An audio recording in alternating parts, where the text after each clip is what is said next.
भारतीय संविधान के किस संशोधन द्वारा समाजवाद, पंथ निरपेक्ष तथा राष्ट्र की अखंडता शब्द जोड़े गए? 42वां संविधान संशोधन। ये तो हो गया आपका 1976, 42वां। इसी को 42वां संविधान को पिछले क्लास में बताए होंगे, इसको लघु संविधान भी कहा जाता है, मिनी कॉन्स्टिट्यूशन। इसमें बहुत सारा परिवर्तन किया गया संविधान में, इसलिए इसको कहा जाता है। तो समाजवाद पहले नहीं था, कहां जोड़ा गया? प्रियम्बल में। पंथ निरपेक्ष है, धर्म निरपेक्ष नहीं, इस पर भी ख्याल रखिएगा, समझे? एक धर्म में अनेक सेक्ट होते हैं, पंथ होते हैं। हम क्या दूसरे धर्म से ही केवल हमारा टकराव चलता है, लड़ते हैं? अपने धर्म में भी तो हम लड़ लेते हैं। तो सेक्ट की बात करता है, रिलीजन की बात नहीं करता है। पंथ निरपेक्ष समाजवाद जो है 42वां संविधान में जोड़ा गया। फिर कहता है राष्ट्र की अखंडता, समझे? एकता और अखंडता दोनों दो चीज है। एकता का मतलब होता है यूनिटी, अखंडता का मतलब होता है इंटेग्रिटी।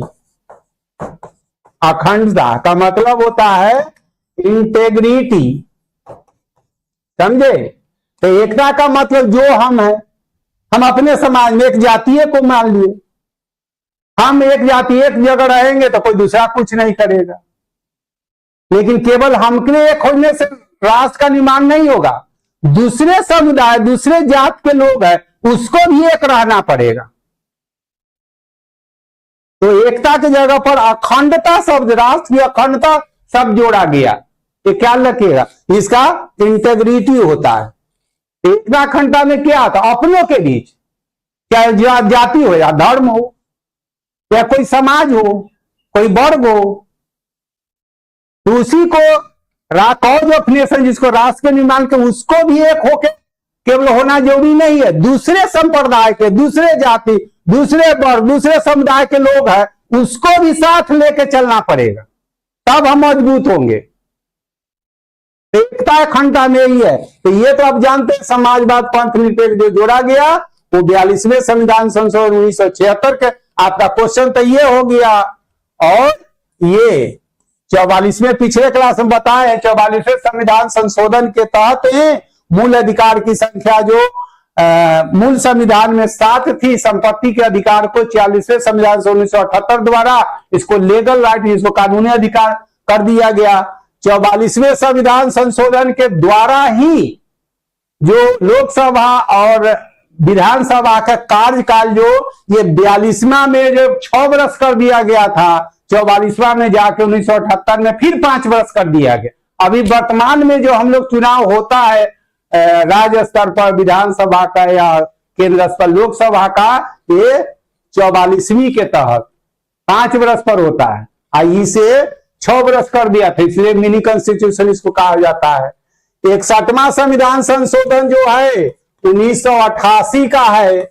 इसी में वोटिंग राइट जो है 21 वर्ष से 18 वर्ष कर दिया गया है। लेकिन कहीं कहीं मिलेगा 89, तो आप डिस्परेट नहीं होंगे, कंफ्यूज नहीं करेंगे। ये 61वां संविधान 1988 में ये हुआ था, लेकिन इंप्लीमेंट जो हुआ 1989 में, तो ऐसा गलती नहीं करता लोग। 88 भी रहता है तो पूछना चाह रहे कब पारित हुआ, लेकिन इंप्लीमेंट हुआ 1989 में, तो कहीं ये भी आप देखते होंगे, ये नहीं है। 21वां संविधान संशोधन जो है वो 1967 का है।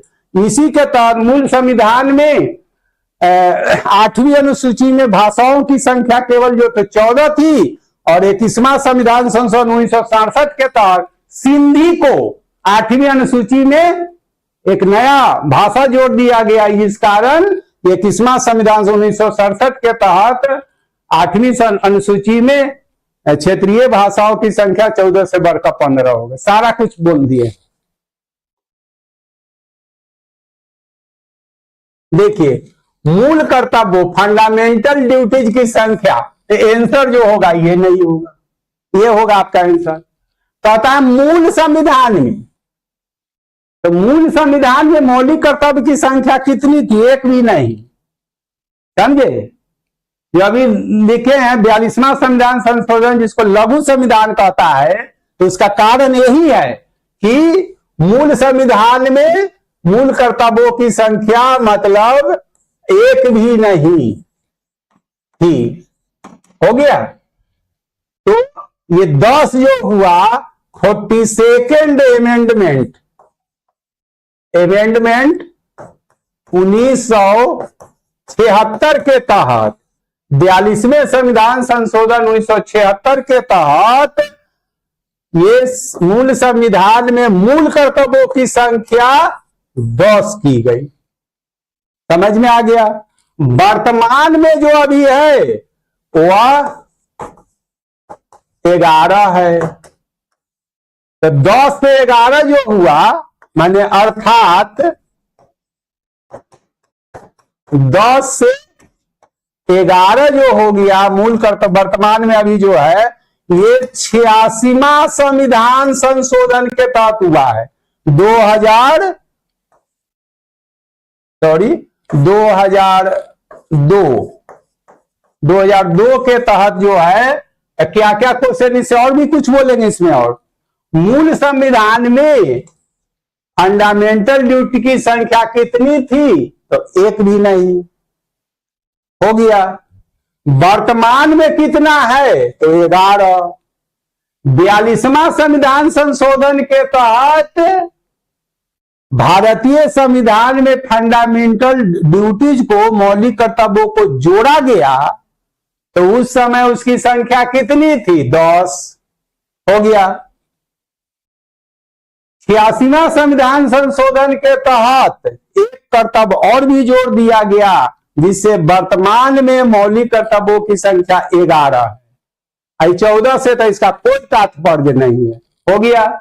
मूल संविधान में मौलिक कर्तव्य फंडामेंटल ड्यूटी जो लिया गया है, रसिया रूस के संविधान से लिया गया। एक घिसा पीटा क्वेश्चन है, याद कर लेंगे आप। हो गया। 1975 में जब इंदिरा गांधी की सरकार थी, तो उन्होंने इमरजेंसी लगाया था, आपातकाल। जो अभी भी देखते हैं विपक्ष वाले, चाहे एनडीए जो लोग हैं, जहां पर राज्य स्तर का केंद्र से बात भी करते हैं। अभी तो कुछ दिन पहले जून में मनाया गया था, कहा आज भारत के इतिहास के लिए हमारे प्रधानमंत्री बोलते हैं जो कलंक था। वो राजनीतिक चीज है, उस पर हम लोग उपक्षपात हो जाए, उसमें हमको नहीं कुछ बोलना।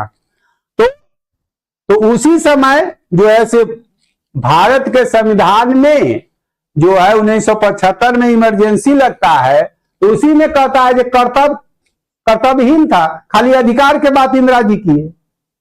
फिर कर्तव्य रहता तो स्वर्ण सिंह समिति, यहां पर लिख देते हैं, क्वेश्चन लिख देते हैं, स्वर्ण सिंह समिति के रिकमेंडेशन यानी सिफारिश पर भारतीय संविधान में मौलिक कर्तव्यों को 42वें संविधान संशोधन 1976 के तहत जोड़ा गया, और उस समय मौलिक कर्तव्य की संख्या 10 थी। और मौलिक कर्तव्य का जो आदर्श है, जो है राष्ट्र की एकता अखंड को बनाए रखना, संविधान का क्या है, सम्मान करना, राष्ट्रगीत का, राष्ट्रीय झंडा का सम्मान करना, यही ना है।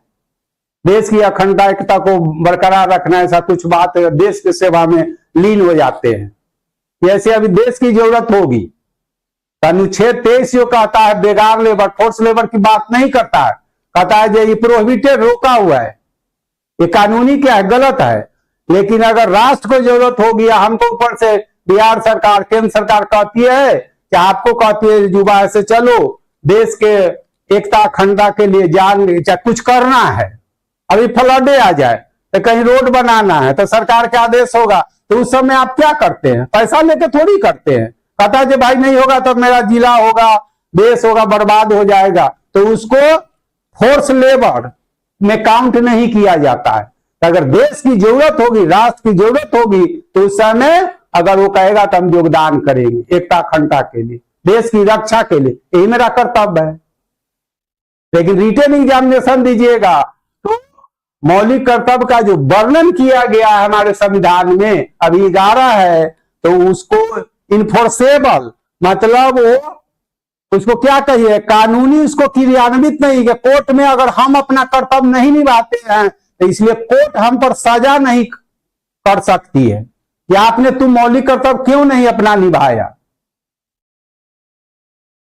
तो मौलिक कर्तव्य जो है, इसी कारण है बहुत लोग जो इस पर कटाक्ष करते हैं कि जिस प्रकार फंडामेंटल राइट है उसके लिए हम न्यायालय का सहारा लेते हैं। नीति निर्देशक तत्व में जो 36 से 51 तक है उसमें जो प्रावधान किया है, जो अनुच्छेद में किया गया है, हम न्यायालय का सहारा नहीं लेते हैं, तो ठीक उसी प्रकार है।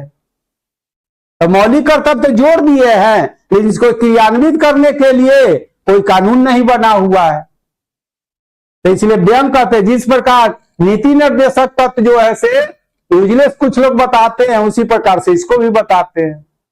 लेकिन जहां पर दोनों में विरोधाभास होता है उस समय संविधान जो है कोर्ट निर्णय लेती है, इसको सहारा लेती नहीं। देखते हैं कानूनी आपका अधिकार है, कुछ व्यक्ति से लड़ लेते, कोई बुजुर्ग आदमी रोड पर होता है तो उस समय क्या देखते हैं, देखते जो है बुजुर्ग है, चलो कोई गलती होगा तो क्षम कर देते हैं, तो आपका कर्तव्य है। तो कर्तव्य के लिए जिस प्रकार से मतलब नीति निर्देशक तत्व जो के लिए हम न्यायालय का सहारा लेते, मौलिक कर्तव्य के लिए भी हम न्यायालय का सहारा नहीं लेते हैं। यानी अगर जो हमको कर्तव्य दिया गया उसमें से अगर हम नहीं कुछ करते हैं तो इसके लिए न्यायालय हमको सजा नहीं सुना सकती है, सरकार दबाव नहीं डाल सकती है। इसका ये मतलब रिटर्न एग्जामिनेशन के लिए आप क्या कहा, मूल संविधान में मौलिक कर्तव्यों की संख्या एक भी नहीं। मूल संविधान में मौलिक कर्तव्य कब जोड़ा गया? तो स्वर्ण सिंह समिति के सिफारिश पर 42वें संविधान संशोधन करके 1976 में 10 मौलिक कर्तव्यों को पुट कर दिया गया, इंसर्ट किया, जोड़ दिया गया। कौन? भारतीय संविधान में। और आगे चल के जो 86वां संविधान संशोधन 2002 है, इसी में जो है शिक्षा के अधिकार को फंडामेंटल राइट कर दिया गया है। जैसे नीति निर्देशक तत्व जो है 36 से 51 है, उसमें 45 में लिखा हुआ है कि 6 से 14 वर्ष के बच्चों को समकालीन सरकार, कंटेम्पररी गवर्नमेंट निःशुल्क शिक्षा की व्यवस्था करेगी। तो उसको जब होगा संसाधन तो करेगी, नहीं तो नहीं करेगी। इसके लिए कोर्ट का सहारा आप नहीं लेते थे, न्यायालय का। लेकिन अब जो है 86वां संविधान संशोधन इसको फंडामेंटल राइट कर दिया गया है, तब कंटेम्पररी गवर्नमेंट और शिक्षा जो है अब समवर्ती सूची में आ गया, पहले राज्य सूची में था। ये 42वां संविधान संशोधन के तहत ही शिक्षा को राज्य सूची से हटाकर समवर्ती सूची में, अगर कहीं का शिक्षा व्यवस्था चरमरा गया है, चाहे उसका इंफ्रास्ट्रक्चर नहीं, शिक्षक को वेतन नहीं है, या स्कूल नहीं है, बच्चे को खाना नहीं है, पोशाक नहीं है, तो इसके लिए वो केवल राज्य सरकार जिम्मेदार नहीं, केंद्र सरकार भी जिम्मेदार हो। समवर्ती का वही मतलब है। तो पहले राज्य सूची में था, लेकिन 42वां संविधान संशोधन 1976 के तहत शिक्षा को समवर्ती सूची में डाल दिया गया, और 86वां संविधान संशोधन के तहत शिक्षा को एक मौलिक अधिकार बना दिया गया। और सरकार ये नहीं कह सकती है कि मेरे पास संसाधन नहीं। इसका इतना मतलब हो रहा है।